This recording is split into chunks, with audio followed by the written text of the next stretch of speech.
जय हिंद साथियों, मैं जितेंद्र कुमार आप सभी को पुनः मेरे यूट्यूब चैनल सरकारी मंदिर पर स्वागत है। और आज पुनः हम फॉर्म को लेकर आए हैं। आज का फॉर्म है जो 10th पास स्टूडेंट भी भर सकता है और नौकरी प्राप्त कर सकता है, और जो ग्रेजुएशन पास है वो भी भर सकता है। तो दोनों के लिए आज बहुत ही इंपॉर्टेंट फॉर्म को हम लेकर आए हैं। दरोगा बनना चाहते हैं तो भी आप कर सकते हैं, अगर आप कर्मचारी बनना चाहते हैं तो भी आप कर सकते हैं। तो आइए इस क्रम में हम जुड़े रहते हैं और देखते हैं कौन सा फॉर्म है आज और क्या क्या क्वालिफिकेशन है इस फॉर्म को भरने के लिए। तो एक DSSB बोर्ड जो होता है, सबऑर्डिनेट सर्विसेज जो सिलेक्शन होता है, उसके माध्यम से एक फॉर्म आई है और ये कलर का फॉर्म आया है, जिसका ओपनिंग डेट जो है फॉर्म जो स्टार्टिंग होने जा रही है वो 26/8/2025 से फॉर्म स्टार्ट होगी और 24/9 तक चलेगी। यानी अभी शुरुआत नहीं हुई, आपके पास डॉक्यूमेंट बनाने के लिए टाइम है और इसके सिलेबस को समझने के लिए टाइम है। तो आसानी से इसको देख लेंगे, समझ लेंगे और उसके बाद इस फॉर्म को भरने के लिए, उसकी तैयारी के लिए अपने आप को प्रिपेयर करेंगे। साथ ही देखते हैं तो SC ST और PWD और महिलाओं के लिए कोई चार्ज नहीं, बिल्कुल फ्री ऑफ कॉस्ट फॉर्म को फिलअप कर सकती हैं DSSB का फॉर्म।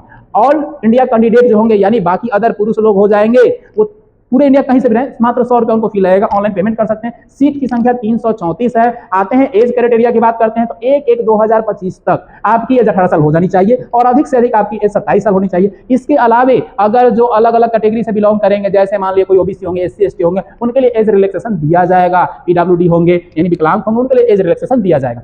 अब देखिए इसको क्वालिफिकेशन क्या है, मात्र 10वीं पास। मात्र 10वीं पास भी आप कोर्ट में अटेंडेंट की फॉर्म को भर सकते हैं। आइए पोस्ट की जानकारी ले लेते हैं। तो बहुत सारे पोस्ट हैं, अलग अलग विभाग के बहुत सारे पोस्ट हैं। पोस्ट का सीट दिया हुआ है कैटेगरी वाइज, आप इसको फिलअप कर सकते हैं। आपके पास अभी फॉर्म फिलअप करने के लिए काफी अच्छे खासे टाइम है, क्योंकि 26 से ही इसकी लिंक एक्टिव होगी। देखिए जैसा कि दिया हुआ है, इसका लिंक अप्लाई करने का एक्टिव होगा 26/8 से। आप गूगल पे सर्च करके इसको देख भी सकते हैं 26 से। अब इसका सिलेबस की बात कर लेते हैं तो इसमें आपको 100 नंबर के एग्जाम होंगे और 100 ही क्वेश्चन होंगे, लेकिन 150 मिनट का आपको समय दिया जाएगा। 25 मार्क्स हिंदी रहेंगे, 25 मार्क्स इंग्लिश रहेंगे, जनरल नॉलेज रहेंगे, आपके और भी अलग मैथ और रीजनिंग इसमें रहेंगे। इन तमाम चीजों को मिलाकर आपके 100 क्वेश्चन हो जाएंगे और 100 मार्क्स के एग्जाम होंगे। साथ ही एक और एग्जाम है दोस्तों। एक और एग्जाम क्या है, बस एग्जाम के नाम पे एक छोटा सा इंटरव्यू आपसे लिया जाएगा, वो 15 मार्क्स का। आपसे आपके कम्युनिकेशन स्किल को देखा जाएगा, आपके बातचीत करने का, आपका बिहेवियर को देखा जाएगा। ये 15 नंबर का आपको एक इंटरव्यू लिया जाएगा आपसे। तो काफी बेहतर चीज है। 10th पास लोग इसको भर सकते हैं जिनकी उम्र सीमा 18 साल हो चुकी है। आइए अब जानते हैं दरोगा के बारे में, कैसे दरोगा बनेंगे। तो आपको जानकर खुशी होगी कि उत्तर प्रदेश पुलिस द्वारा आयोग द्वारा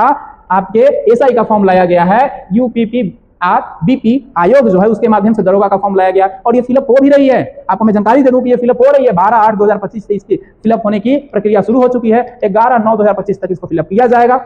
लास्ट पेमेंट और सबमिट आप 13/9 तक कर सकते हैं। अब आते हैं कि इनको कितना पैसा देना होगा गवर्नमेंट को। तो गवर्नमेंट को देना होगा, अगर कोई UR EWS OBC कैटेगरी से बिलोंग करते हैं, उत्तर प्रदेश वाले लोग हैं, और साथ ही UR यानी अदर स्टेट वाले लोग हैं, उनको 500 रुपए फी लगेगा। उस राज्य के कैटेगरी वाइज जो है SC ST लोग, उनको 400 रुपए लगने वाला है। अब एज की बात कर लेते हैं तो एक साथ यानी 1/16/2025 तक आपकी उम्र सीमा कम से कम 21 साल होनी चाहिए और अधिक से अधिक 28 साल होनी चाहिए। साथ ही उत्तर प्रदेश के जो लोकल लोग रहेगा उसको एज रिलैक्सेशन मिलेगा, चाहे वो वहाँ का OBC हो, SC हो, ST हो, विकलांग हो, तो उन लोग को एज रिलैक्सेशन मिलने वाला है। देखिए सीट की संख्या काफी अच्छी सीट है, 4543 सीट है। 4543 दरोगा की नियुक्ति की जाएगी। काफी अच्छा खासा सीट आया है, तो आप इसको देख लेंगे। एक मौका है गोल्डन आपके पास। और मात्र क्वालिफिकेशन ग्रेजुएशन है। ग्रेजुएशन कैंडिडेट किसी भी स्ट्रीम से लोग हैं, किसी भी यूनिवर्सिटी से है, वो भर सकता है। तमाम पोस्ट दिए गए हैं और पोस्ट का देखिए यहाँ कैटेगरी वाइज पोस्ट दिया गया है। बट अदर राज्य वाले, अपने बिहार वाले तो जनरल में ही आएंगे ना, अदर राज्य जनरल में आते हैं। तो 1705 सीट है। बाकी अलग अलग पोस्ट को मिलाकर आपका टोटल 1833 है, यानी 1833 पोस्ट को आप फिलअप कर सकते हैं। तो बहुत अच्छा मौका है बिहार वाले लोग के लिए कि उत्तर प्रदेश में जाकर दरोगा बन सकते हैं। बाकी इसके लिए फिजिकल मेजरमेंट दिया हुआ है कि आपका हाइट कितना होना चाहिए। 1.68 होना चाहिए पुरुष के लिए, है ना। और ST अगर है तो ST मतलब उसी राज्य के हो जाएंगे, तो 1.60 होगा। फीमेल है तो 1.52, अगर वहाँ के ST है तो 1.47। चेस्ट के लिए 79 और 84 है, ST है 77 और 82 है। महिलाओं के लिए चेस्ट का कोई क्राइटेरिया नहीं होता है। हाइट के लिए, वेट के लिए कोई क्राइटेरिया नहीं। महिला के लिए कम से कम 40 साल का वेट, 40 kg का वेट होना चाहिए। रनिंग आपका 4.8 किलोमीटर 28 मिनट समय है, आराम से पैदल चल सकते हैं आप। वही महिला के लिए 2.4 किलोमीटर 16 मिनट है। तो बाकी फिजिकल देखा जाए तो काफी आसान है। और एग्जाम की अच्छे से आप तैयारी करते हैं तो आपके पास एक सीट रिजर्व करने की आपकी कैपेसिटी है। अब आपको एक और चीज महत्वपूर्ण बता दें कि उत्तर प्रदेश के कोई भी फॉर्म को भरने के लिए आपको OTR रजिस्ट्रेशन करना पड़ेगा। OTR रजिस्ट्रेशन की प्रक्रिया भी हम आपको बता देंगे। अभी ये अप्लाई नहीं हो, मतलब अप्लाई हो रहा है, लेकिन सबसे पहले आपको OTR रजिस्ट्रेशन करना होगा। OTR रजिस्ट्रेशन करने के बाद ही आप इसके फॉर्म को फिलअप कर सकते हैं।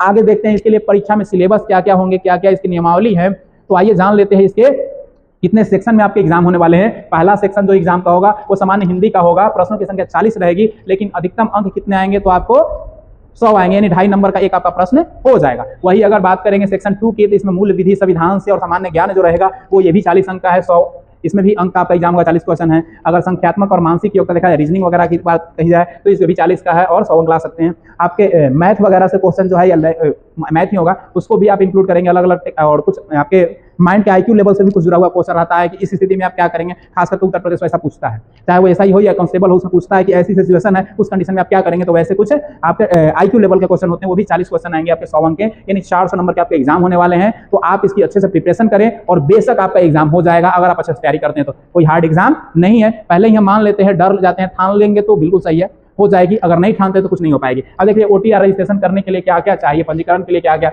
ये आपका साइट दिया हुआ, इस साइट पे जाएंगे, ओटीआर रजिस्ट्रेशन करेंगे, आवेदन के लिंक पर जाएंगे। आवेदन के लिए अभ्यर्थी अगर पहला बार जा रहे हैं तो ओटीआर रजिस्ट्रेशन करना ही पड़ेगा। उसके लिए अपना आपको ईमेल आईडी चाहिए, आपका मोबाइल नंबर चाहिए, है ना। सत्यापन के लिए आप डिजी लॉकर से भी कर सकते हैं, डिजी लॉकर जो आधार कार्ड से बनता है उससे भी। सत्यापन के उपरांत मतलब जब वेरिफिकेशन हो जाएगा तो अपना व्यक्तिगत जानकारी देकर इसको फॉर्म को फिलअप कर सकते हैं। अपना पासवर्ड और कैप्चो, अपना पासवर्ड क्रिएट करने का होता है, क्रिएट करेंगे और अपना कैप्चो उसमें होता है, नीचे डाल के आप इसका पंजीकरण कर सकते हैं और ओटीआर आईडी बना सकते हैं और फिर लॉगिन पर जाकर फॉर्म को फिलअप कर सकते हैं। तमाम दस्तावेज, तमाम जानकारियों को अपलोड करके आप पेमेंट करके फाइनल सबमिट करके अपना रिसीव डाउनलोड कर लेंगे। जब घोषणा होगी एडमिट कार्ड की, आप डाउनलोड करेंगे, अपने सेंटर पर जाएंगे और एग्जाम देंगे।